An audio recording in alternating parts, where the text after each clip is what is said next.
Hi Sagittarius, welcome to your quantum entanglement reading with me, Jocelyn, the Quantum Queen.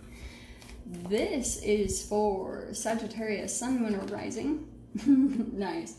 And as always, welcome to my cross-watchers. Cross-watcher, you could be dealing with a Sag, and the message could be for you, so feel free to take it however it resonates with you and your situation. Keep in mind that these are general and timeless readings. And no way, I mean, if you guys are wanting to book a one-on-one, my website information is down below, and they are just about to open up. I know I've been saying that, and hopefully you guys don't hate me, but yeah, you can check down below, or you can subscribe to my website, and you'll also get a notification that way if you guys want to book a one-on-one.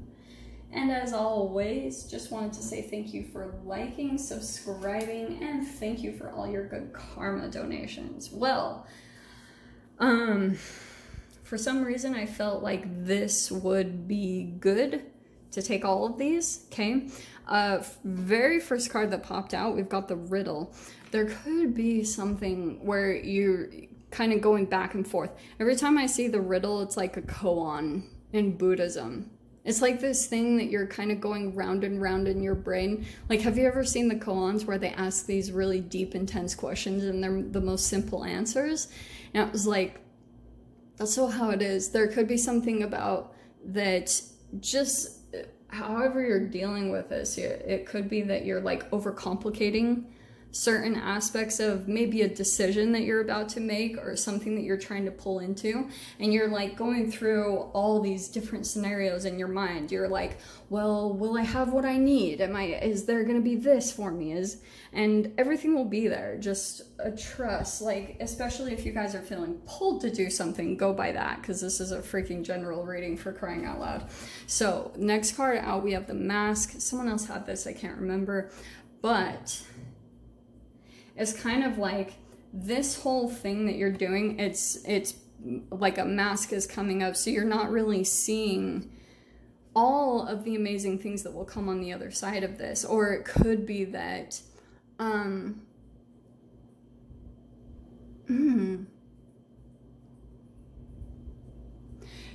this whole, sorry, that was such a long pause.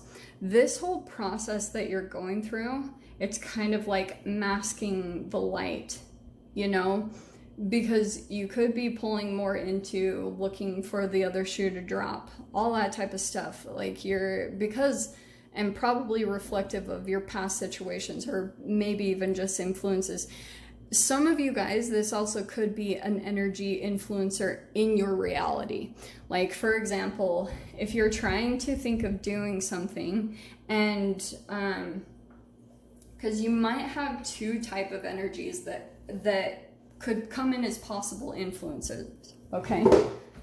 Let me get closer. So this is why I'm saying this, because you have mentor, which can be a good thing.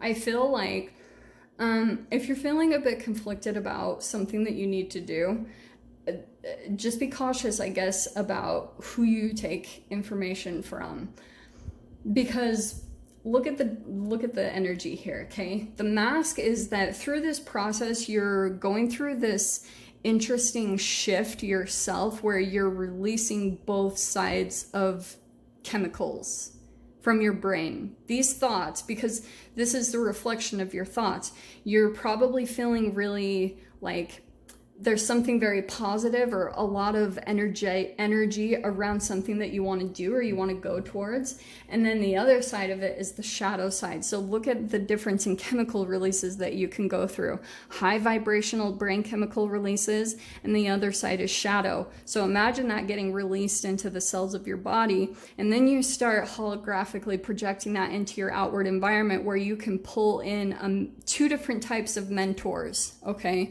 One could be reflective of your shadow, and the other one could be reflective of the light. So someone might come in and kind of be doom and gloom and like, oh, but this could happen. I would kind of avoid that. That's me personally. And I would go more towards the one that maybe has like a higher viewpoint, because especially Oh, that's the other thing too I'm seeing, Sag. Like, bird's eye view. Owl. Seeing into the darkness. It's perfect. So someone might come in that gives a little bit more of a positive spin or perspective on things, or maybe gives some helpful hints or advice on what you can do as you're going to make this shift. Because yeah, I can see there's a lot of different factors that you have to balance between on what you're wanting to do. But it could be reflective of the village is always moving out of some type of comfort zone. Like for some of you, this could be about that you're maybe relocating, because the village is that you're leaving what's comfortable for you. You're leaving maybe your home. So it could be metaphorical or literal, however it applies for your guys' situation. So let me see cards here. God, I almost don't even know if I need to pull these freaking cards. Well, there's the Chariot.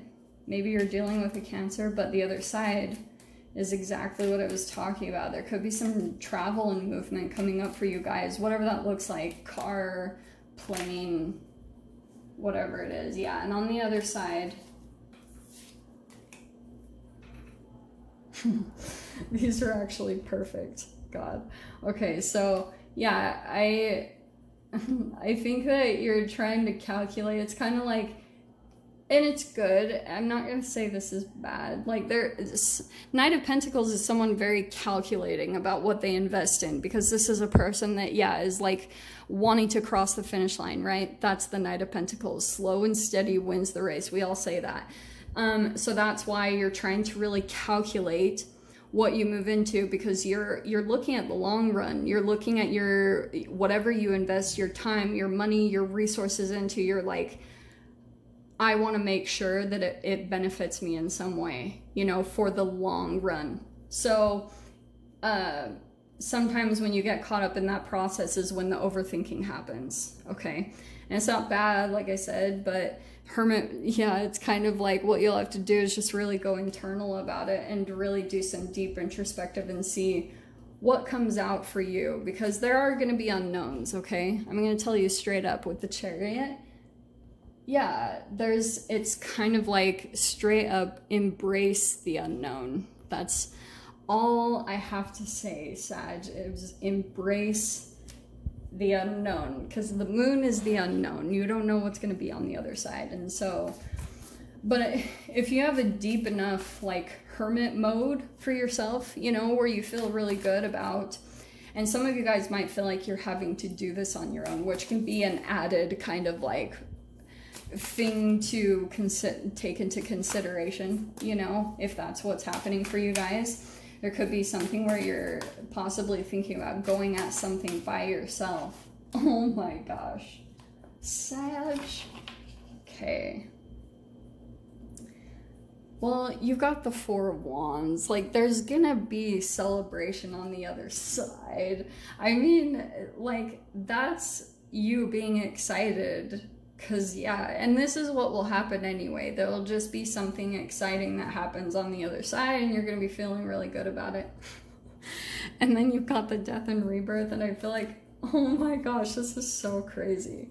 Okay, Sag, this is what I'm going to tell you.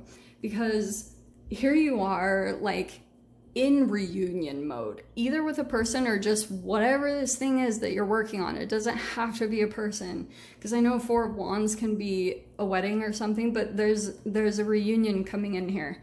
A lot of excitement and happiness about connecting with maybe a person or just where you're meant to be.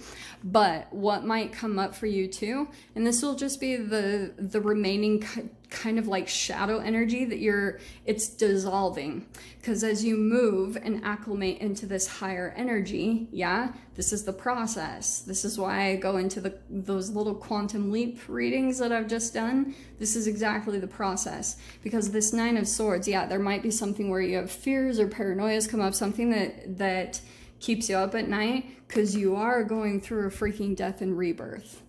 Straight up. Full blown something dissolving, and it's bringing in the sun. Like, look how amazing that is. You have it, once you come out of this, it'll feel like a bit of a purge, and every time I see that, yeah, you feel like you want to freaking die. Like, you just are like, kill me now. And that's real, you know, I'm not making light of that. It's a really intense purge. And maybe some of you guys have gone through that either recently or that could be coming in. But that's why I was saying, just allow the energy to dissolve. You know, don't be too consumed by it, because when you go through the shift, that's the final little entrails that are coming out of you. And then when you come out of it, this is exactly what happens. Like you feel amazing. You feel like renewed, you feel positive, energetic, you feel like there's a lot of potential in the future. It's just that shadow energy is so tricky. You have to allow it to filter out. And to me, a lot of the times it's through tears or sweating, or, you know, I do crazy water fasts. That's all the stuff that I do to try to purge out old energies from what you're raised with, ancestral stuff that's been passed down through your family lines. So Knight of Cups, that's a person coming in straight up. And oh man, okay, so you've got the Devil card.